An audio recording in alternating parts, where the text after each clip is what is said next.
Question. In the book My Lives, there was such a practice when Jesus asked forgiveness from all life streams that he had heard. I thought that our higher self is love. We are gods. We love our neighbors. We don't even have anything to forgive anyone for, since we are perfectly aware of everything. But our lower self, ego, separate self, it turns out, needs the so-called offenders to ask you for forgiveness. As I understand it, this is a practice to ease the pain of the life stream when you ask it for forgiveness, since it is well aware it would not, since if it were aware it would not need it and would a priori forgive everything. Well, the book that's being talked about is actually called My Lives with Lucifer, Satan, Hitler, and Jesus. It's a novel that really is a very life-transforming book to read. But of course, the practice of asking people for forgiveness is also known in AA, for example. So let's try and unravel this. I thought that our higher self is love. We are gods. We love our neighbors. We don't even have anything to forgive anyone for, since we are perfectly aware of everything. Yeah, but first of all, I don't agree with our higher self is love. We are gods. As I explained in my video about how the world was created, our higher self, the I Am Presence, exists in the spiritual realm, but it's not yet an ascended being. That's why it sends the conscious you into embodiment. So the I Am Presence is not a God. It's an extension of God's being, as is the entire hierarchy of ascended beings, but it's not a God yet. It can eventually reach that state of consciousness, but it's not ascended yet. So our higher self is not love. Our higher self is an individual being, but it's not in duality. So you could say we don't even have anything to forgive anyone for. Yes, at the level of the I Am Presence, that's correct enough. But the practice of asking for forgiveness is not for the sake of the I Am Presence, it's for the sake of the conscious you. And our lower self, ego, separate self, it turns out, needs the so-called offenders to ask you for forgiveness. Yeah, I don't actually agree with that either. Because in a sense, the ego likes it when somebody asks you for forgiveness, but it more likes it as a power game. It's not like the ego will actually accept the forgiveness and let go of the other person, or let go of the hurt, because the ego isn't really capable of that. So what I would say here is that it's a valid practice to ask other people for forgiveness. It can be, of course, helpful for the people you have hurt, but it can also be helpful for you, meaning the conscious you. So what I've explained in many of my videos is that we have all these subconscious selves in our subconscious mind. And they are the ones who cause us to do hurtful things to others. Right? So let's say you hurt somebody else's feelings, and you become aware of this. You are working on this subconscious self that caused you to do this. And so the whole idea is that you come to see this subconscious self.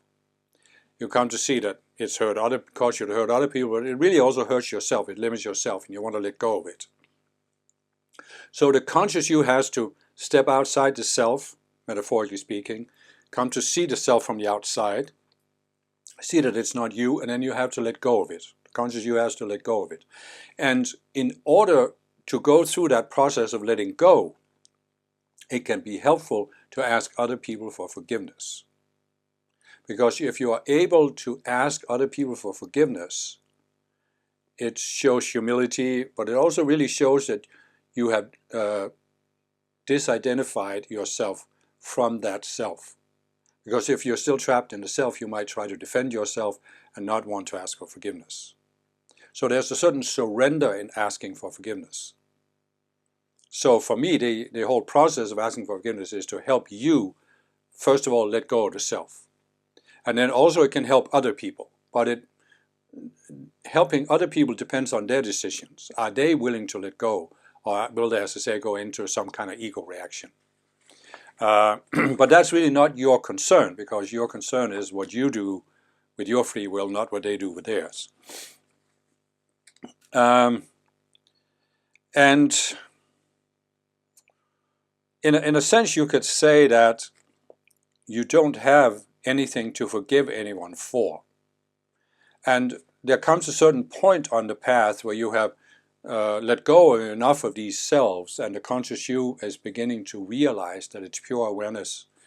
And when you experience yourself as pure awareness, you realize that nobody actually hurt you.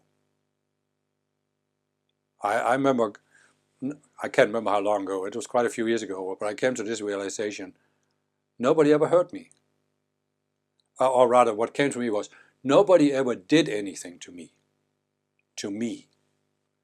And that was because I had reached a certain point of the conscious you being aware that it's pure awareness, meaning nothing on earth actually could hurt me.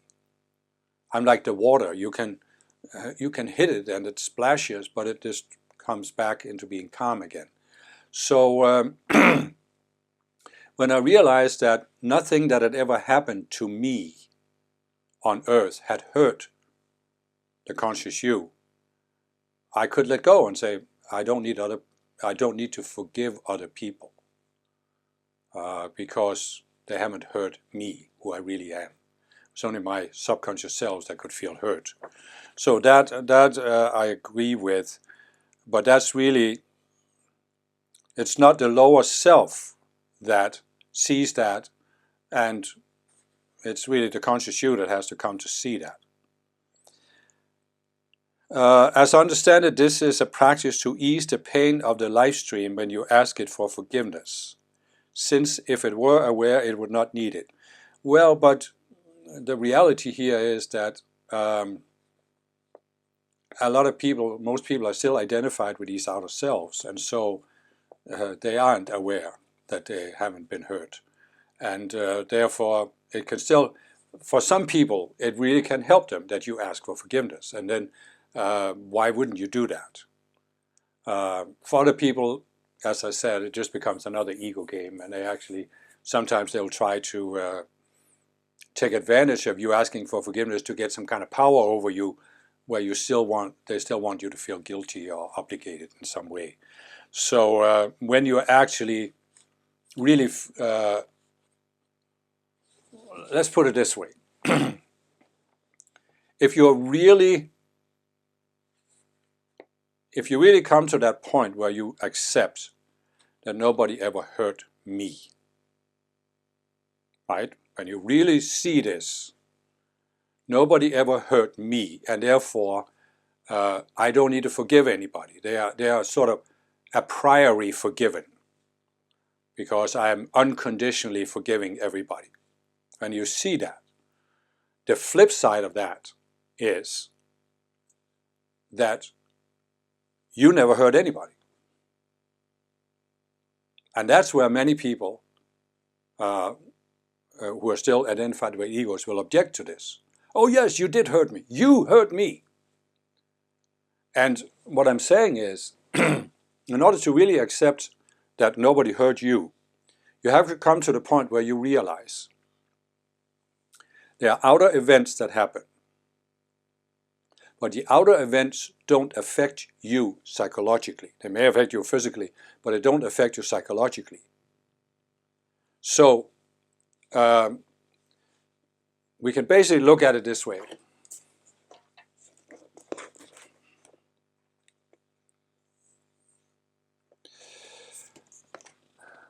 The dot is the conscious you. Here's an outer event, and most people will say this circle is their physical body.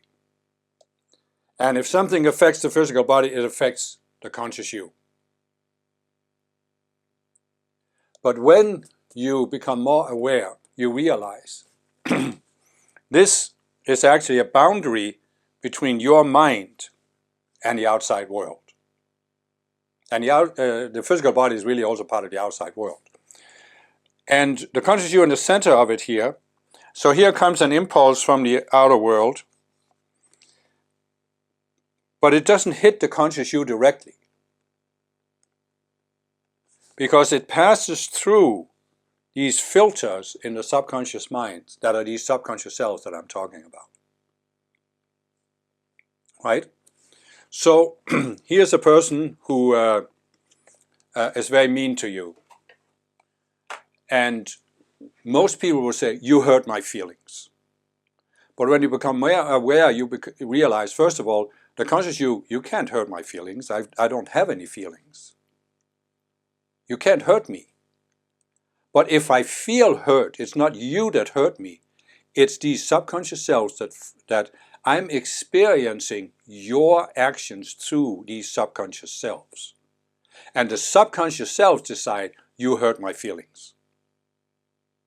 So the hurt is not in me, the conscious you, it's in a subconscious self. And I created that subconscious self. I'm responsible for it. But I can uncreate it at any time. And if I uncreate the self, where does the hurt go? It disappears. When the energy is transformed, when the self dies, there's no more hurt there. So there is no need. So you realize that other people can only hurt you through your subconscious self. The flip side of that is you can only hurt other people through their subconscious selves. Now, of course, this doesn't mean that this gives you carte blanche to go and treat other people any way you want. Right? If you have an intent of hurting other people's feelings, you are making karma through that intent. And of course, you can only have that intent through a subconscious self, because the conscious you doesn't have an intent to hurt other people. But what we have to realize is that we are living on a messy planet here. And sometimes you can have the best of intentions, not really trying to hurt other people, but they choose to be hurt by what you did because of their subconscious selves. And that's where you then have to also acknowledge that if you're not blaming other people for hurting you, you can't really accept blame from other people when they blame you for hurting them, because it's their subconscious selves that cause them to feel hurt. And this can also help you set yourself free from any sense of guilt or shame or obligation that other people might use to manipulate you and tie you to them. So in order to, I guess what I'm trying to say here is that for me, the thing about forgiveness is about setting people free. So the common misunderstanding is somebody hurt you, you want them to acknowledge what they did and feel bad about it, then you'll forgive them. But that's completely backwards. That comes from the subconscious selves. As the conscious you want to just unconditionally forgive another person, because by doing this, you set yourself free from any ties to them. So here's another person, says something, you feel hurt by it. The hurt was in the subconscious self. Now you are have another subconscious self that wants to blame the other person. What are you doing? You are tying yourself energetically to that person that hurt you. Now, why would you want to tie yourself to a person that hurt you? You see people who have been tied to the same person for lifetime after lifetime. They can't stand each other. They can't get along with each other. They're always arguing and fighting. But they can't let go of the hurt, and therefore they can't let go of each other. They keep reincarnating with the same person over and over again. And the only way to escape that treadmill is to unconditionally forgive the other person. But you also have to unconditionally forgive yourself, because otherwise, if you feel the other person has a right to feel hurt because of something you said, you are still keeping yourself tied to that person. And part of spiritual growth is, of course, to free yourself from all these kind of things. So, so you can say, as the person says, that if it were aware, it would not need forgiveness, and it would a priori forgive everything. Well, yes, that's true, but that requires the conscious you to be aware of who and what it is, and it really can't be. And most people are not at that level. So what we can do as spiritual people is we can strive to attain that level of forgiveness and really freedom from our own subconscious selves. But that's something that we have to work at in order to free ourselves from these selves we have created. It's not something that just comes automatically. We have to uncreate the selves that make us feel that we can't forgive or that other people have to forgive us.